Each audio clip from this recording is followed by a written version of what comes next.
Good morning student. जैसा कि हमने पिछले वीडियो में class 12th math NCERT exercise 10.2 के कुछ क्वेश्चन सॉल्व कर लिए थे। तो अब इस वीडियो के माध्यम से हम बचे हुए क्वेश्चंस को भी देखते हैं। तो कल वाले वीडियो में, पिछले वाले वीडियो में सब क्वेश्चन नंबर 5 तक हो गया था, उसके आगे तक हम देखते हैं क्या है। तो क्वेश्चन नंबर 6 है हमारा। 6 में बोल रहा है कि सदिश ए, 3 सदिश दे रखा है।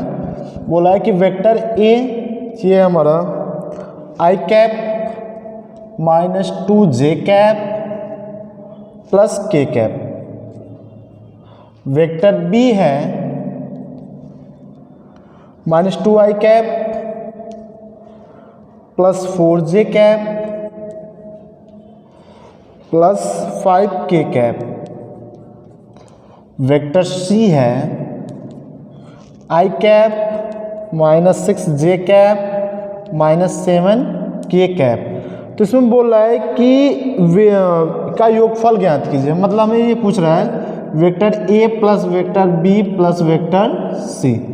तो किसी भी वेक्टर को ऐड करने का हमारा तरीका ये होता है कि हम आई के गुणांक को आई के साथ ऐड करते हैं, जे के गुणांक को जे के साथ, के गुणांक को के साथ। तो अब इसको हम सीधे सीधे ऐड कर दे रहे हैं। तो आई का गुणांक यहाँ 1 है, 2 है और यहाँ -1 है। तो ये जाएगा 1 - 2 + 1 आई कैप, फिर जे वाले को। तो जे का गुणांक यहाँ -2 है, यहाँ 4 है और यहाँ हमारा कितना है -6 है, -6 जे कैप प्लस के वाले को। तो के का यहाँ 1 है, यहाँ 5 और यहाँ 7 है। तो ये 1 + 5 - 7 के कैप। तो ये हो जाएगा हमारा 1 1 2, ये तो 0 हो जाएगा, 0 आई कैप प्लस, अब यहाँ -2 -6 -8 और -8 में 4 जब ऐड करेंगे हम तो कितना आ जाएगा -4। ये -4 जे कैप और ये कितना हो जाएगा 5 1 6 में से 7 को घटाएंगे -i कैप -1 या k कैप। तो ये हो जाएगा हमारा vector A plus vector B plus vector C. तो वेक्टर को ऐड करना एकदम बेहद ही आसान है। आई वाले को आई के साथ ऐड करें, जे को जे के साथ, के को के साथ। फिर से देख लीजिए, आई का गुणांक यहाँ 1 है, यहाँ 1 1 1 2 -2 0 0 और जे को ये -2 -6 -8 हो जाएगा, -8 में +4 करेंगे -4। के वाले को 5 1 6 में से 7 जाएगा -1। ये फिर नेक्स्ट क्वेश्चन है हमारा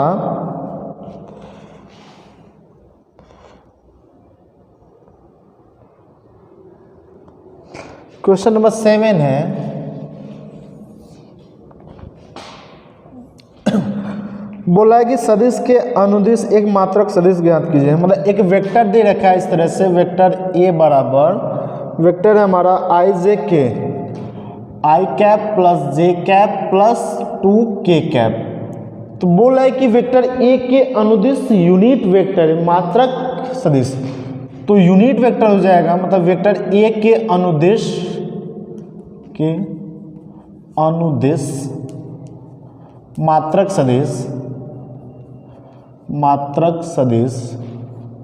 मात्रक सदिश को हम यूनिट वेक्टर भी बोलते हैं।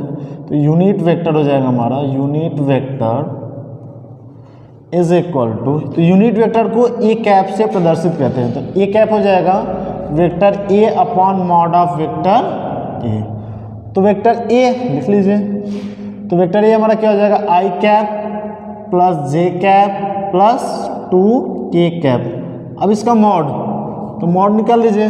आई का गुणांक 1 का स्क्वायर प्लस 1 का स्क्वायर प्लस 2 का स्क्वायर। तो ये हो जाएगा हमारा आई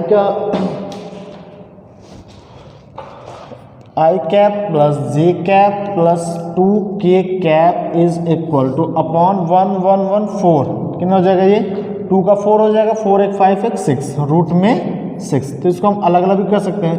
1/√6 आई कैप प्लस 1/√6 जे कैप प्लस 2/√6 के कैप। तो ये हो जाएगा वेक्टर ए के अनुदिश यूनिट वेक्टर। तो जहाँ पर भी इस तरह के क्वेश्चन पूछेंगे किसी वेक्टर के अनुदिश यूनिट वेक्टर, तो यूनिट वेक्टर का फॉर्मूला होता है हमारा वेक्टर में उसके मॉड या उसके मैग्नीट्यूड से अगर डिवाइड कर दें हम तो हमारा यूनिट वेक्टर आ जाएगा। अब यूनिट वेक्टर होता क्या है, एक ऐसा वेक्टर जिसका परिमाण या मैग्नीट्यूड हमेशा 1 हो। तो कुछ क्वेश्चंस में ऐसे भी होते हैं कि एक वेक्टर दे देगा, बोलेगा कि इसके अनुदिश एक ऐसा वेक्टर ज्ञात कीजिए जिसका परिमाण k गुना हो या 2 हो या 5 हो। तो उस तरह क्वेश्चन में हम ये करते हैं कि जैसे अगर सपोज एक क्वेश्चन हम ले लें, इसी के यही वेक्टर a है हमारा i cap plus j cap plus 2k cap, बोलेगा कि इसके अनुदिश एक ऐसा वेक्टर ज्ञात कीजिए जिसका मैग्नीट्यूड कितना हो 8 हो, जिसका मैग्नीट्यूड कितना हो 8 हो। तो हम अगर ए कैप निकालें तो इसका मतलब क्या है, मैग्नीट्यूड कितना 1 है, तो ए कैप हमारा कितना आया है 1/√6 आई कैप प्लस 1/√6 जे कैप प्लस 2/√6 के कैप। तो बोलेगा इसके अनुदिश एक ऐसा वेक्टर ज्ञात कीजिए जिसका मैग्नीट्यूड कितना 8 हो। तो इसका मैग्नीट्यूड कितना 1 है, तो 8 में हम गुणा अगर करा दें तो इसका भी तो मैग्नीट्यूड 8 हो जाएगा। तो ये इस तरह का क्वेश्चन बन जाएगा। तो आई होप इस तरह क्वेश्चन होगा। तो पहले आप लोग इन दोनों क्वेश्चन लिख लीजिए, फिर आगे हम नेक्स्ट क्वेश्चन बताते हैं।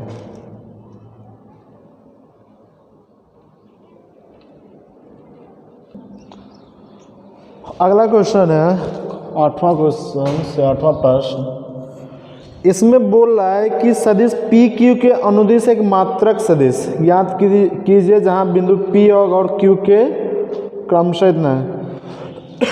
तो बिंदु P हमारा इस तरह से दे रखा है 1 2 3 और Q है 4 5 6। तो P का स्थिति सदिश ये हो जाएगा, P का स्थिति सदिश position vector of P equal to, इसे OP से हम डिनोट करते हैं, ये हो जाएगा I cap plus J cap plus K cap. फिर Q का स्थिति सदिश OQ ये हो जाएगा 4i cap plus 5j cap plus 6k cap. तो हमसे पूछ रहा है कि वेक्टर PQ के अनुदिश एक मात्रक सदिश।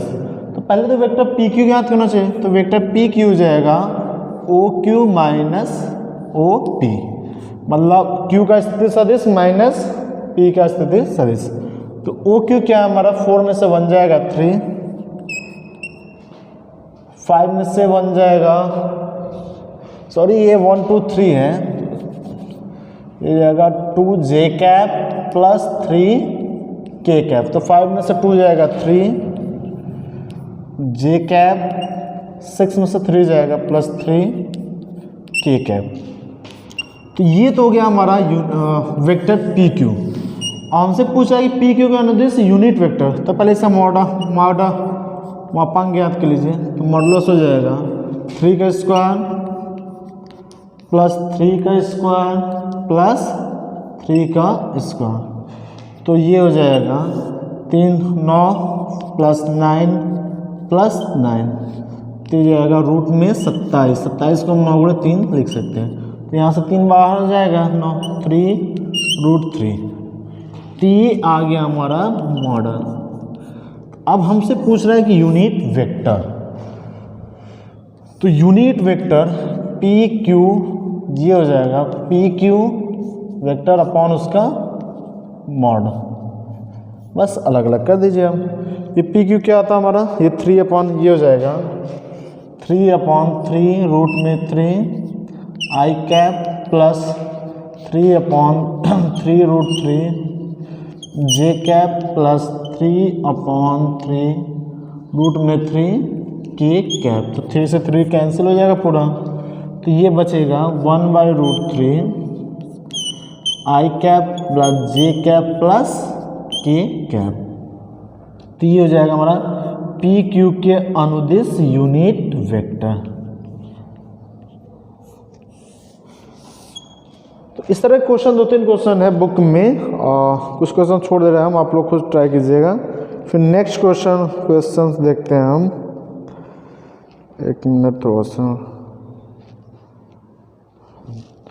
क्वेश्चन नंबर 8 हो गया।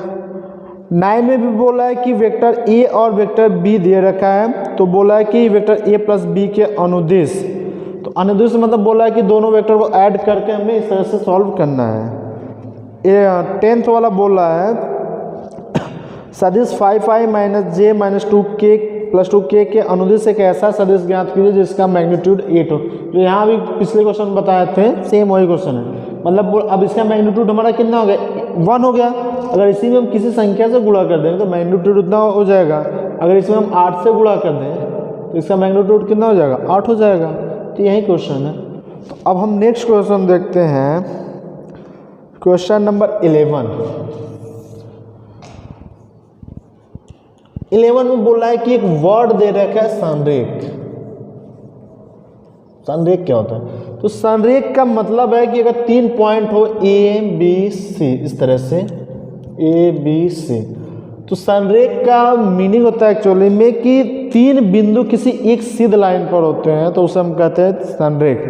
तो अब संरेख दिखाने के लिए हमारा प्रोसेस होता है कि किन्हीं दो को ऐड करिए, फर्स्ट को सेकेंड का, सेकेंड को थर्ड के साथ।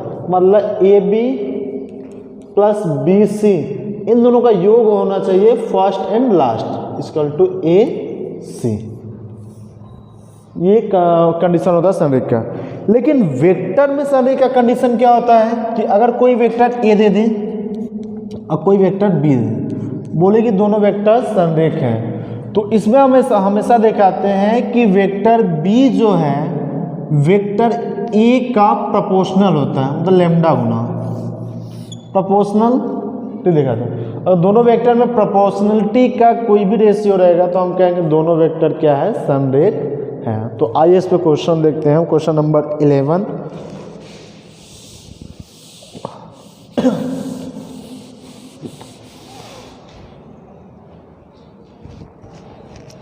तो क्वेश्चन 11 है हमारा, दो वेक्टर देखा है, हमें मान लेते हैं लेट एक वेक्टर ए है, ये 2i cap minus 3j cap plus 4k cap, और एक वेक्टर बी है ये minus 4i cap plus 6j cap minus 8k cap.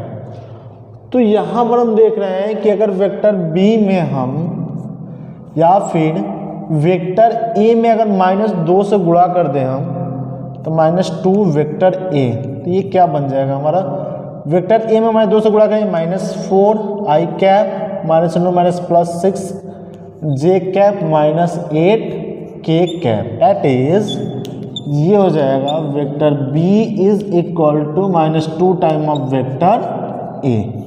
तो अभी हम बताए थे कि संरेख होने कंडीशन होता है कि यदि वेक्टर दो वेक्टर हो और उसमें कोई प्रोपोर्शनलिटी का रेशियो होता है तो हम कहते हैं दोनों वेक्टर क्या है, संरेख है। तो कंपेयर करो से तुलना, तो तुलना करेंगे तो लैम्डा इक्वल टू क्या जाएगा -2, अर्थात वेक्टर ए और वेक्टर बी क्या है, संरेख है, कोलिनियर। संरेख को कोलिनियर बोलते हैं। तो ये होता है संरेख का कंडीशन। अब आप लोग इतना लिख लीजिए, फिर नेक्स्ट क्वेश्चन हम देखते हैं। क्वेश्चन नंबर 12 है, बोला है कि एक वेक्टर है उसका दिक् कोसाइन ज्ञात करना है। तो हम मान लेते हैं वेक्टर ए है हमारा, ये गिवन है i cap plus 2j cap plus 3k cap. तो बोला है कि इस वेक्टर का डायरेक्शन कोसाइन, तो डायरेक्शन कोसाइन या दिक् कोसाइन, तो डायरेक्शन कोसाइन होता क्या है, L बराबर कॉस अल्फा, कॉस अल्फा बराबर A upon mod of A, m बराबर कॉस बीटा, तो कॉस बीटा इक्वल टू होता है b upon mod of A, n बराबर होता है कॉस गामा, ये होता है c upon mod of a। तो इसका पहले मॉड निकाल लें। तो जब मॉड निकालेंगे तो ये हो जाएगा 1 का स्क्वायर 1 प्लस 2 का स्क्वायर 4 प्लस 3 का स्क्वायर 9, तो 9 1 10, ये हो जाएगा 14। तो इसका मॉड आ गया रूट में 14 हो जाएगा। मॉड ये होता है आई क्या गुणांक का स्क्वायर, तो 1 का स्क्वायर 1 ही होगा, 2 का स्क्वायर 4 होगा, 3 का 9, तो 9 4 13 14। तो अब यहाँ ए बी सी क्या हो गया, आई, इसको जब कंपेयर कराएंगे हम, A I cap plus B J cap plus C K cap, तो यहाँ से वैल्यू मिल जाएगी। ए का मान हो जाएगा 1 अपॉन रूट में 14, बी की वैल्यू हो जाएगी 2 अपॉन रूट में 14, सी का मान हो जाएगा 3 अपॉन रूट में 14। तो ये इसका डायरेक्शन कोसाइन हो गया। नेक्स्ट क्वेश्चन देखते हैं हम। नेक्स्ट क्वेश्चन है हमारा, एक मिनट रुक जाए थोड़ा सा। एक वेक्टर दे रखा है क्वेश्चन नंबर 14।